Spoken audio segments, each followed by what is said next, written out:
आपका मेरे चैनल में स्वागत है। आज हम बात करेंगे आत्मा क्या होती है। जो व्यक्ति को मालूम नहीं होता कि आत्मा का अंत होता है या नहीं, आत्मा का स्वरूप कैसा है, आत्मा कैसी दिखती है, मृत्यु के बाद आत्मा क्या करती है, आज इसी महत्वपूर्ण आत्मा के विषय में संपूर्ण माहिती प्रदान करेंगे। आत्मा को भारतीय दर्शन के महत्वपूर्ण विचार में से एक माना जाता है। यह उपनिषदों के मूलभूत विषय वस्तु के रूप में आता है, जहाँ इससे अभिप्राय व्यक्ति में अनंत निहित उस मूलभूत सत्य प्रकट किया गया है जो कि आत्मा शाश्वत तत्व है तथा मृत्यु के पश्चात भी आत्मा का विनाश नहीं होता। आत्मा एक तेज पुंज स्वरूप होता है जो एक जीव का होता है। जैसे हमारे शरीर में बल होता है और हमारे शरीर में जितना अधिक ताकत होती है हम उतने ही शक्तिशाली होते हैं, ठीक उसी प्रकार जीव का तेज पुंज होता है। जिस प्रकार मनुष्य मेहनत कर अपने शरीर में बल अर्जित कर ताकतवर होता है, ठीक वैसे ही जीव तप कर आत्मा को ताकतवर बनाता है।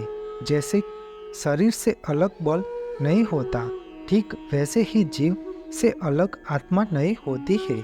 इसलिए जीव और आत्मा मिलकर जीवात्मा होती है और जीवात्मा परम ब्रह्म, परम पिता, परमेश्वर परमात्मा ओम का अंश होती है।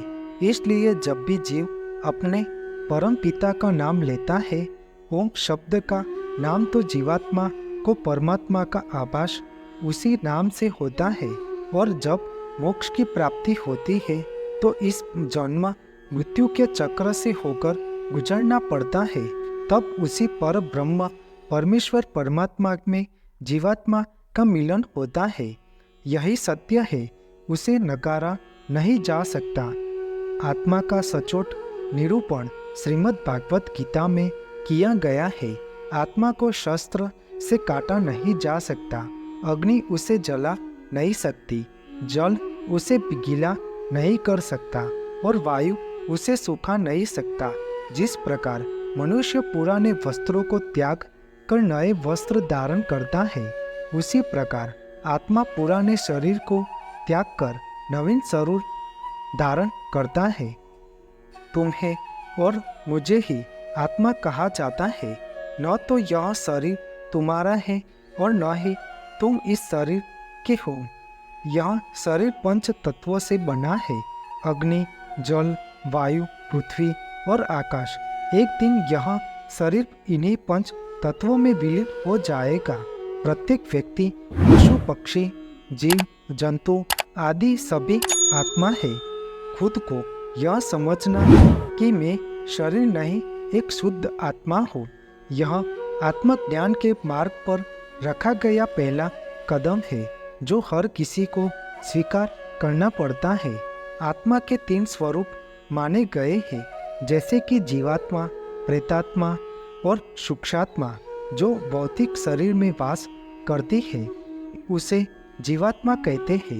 मृत्यु के बाद जब इस जीवात्मा का वासना और कामना न्यायम शरीर में निवास होता है तब उसे प्रेतात्मा कहते हैं। यह आत्मा जब सूक्ष्मतम शरीर में प्रवेश करता है तब उसे सूक्ष्मात्मा कहते हैं। आत्मा 84 लाख योनियों में अवतार धारण करती है।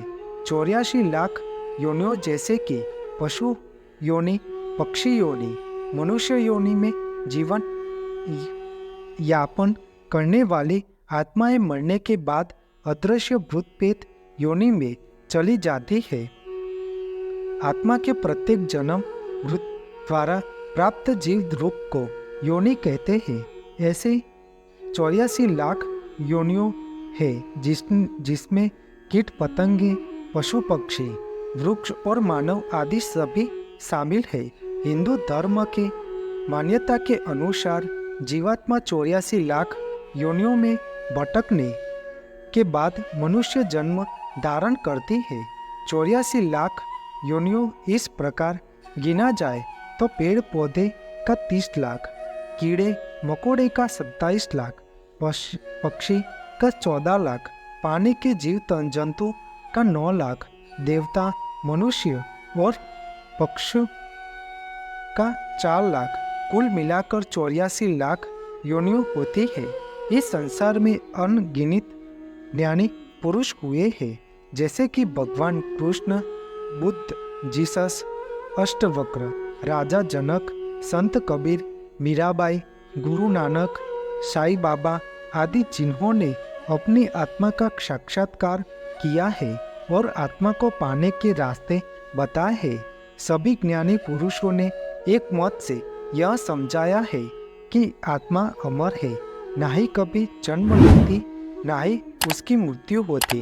आत्मा सनातन है। आत्मा एक ऊर्जा का स्वरूप है, जिसे आत्मज्ञान और परमात्मा ज्ञान के स्वरूप समझ और देखा जा सकता है।